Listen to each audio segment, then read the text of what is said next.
Hi there you guys, today we're going to be looking at this amazing dish rack here. Now, what's great about it is that the steel on it is really good quality, meaning that it's not going to rust on you like other steels would, with one being on the top, one on the bottom, and one on the side.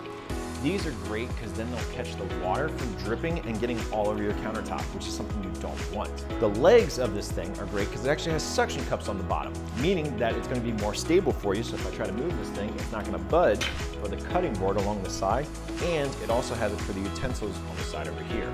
Because these things are removable, which is really nice. So I can just take that out no problem and put that in the dish sink if I want.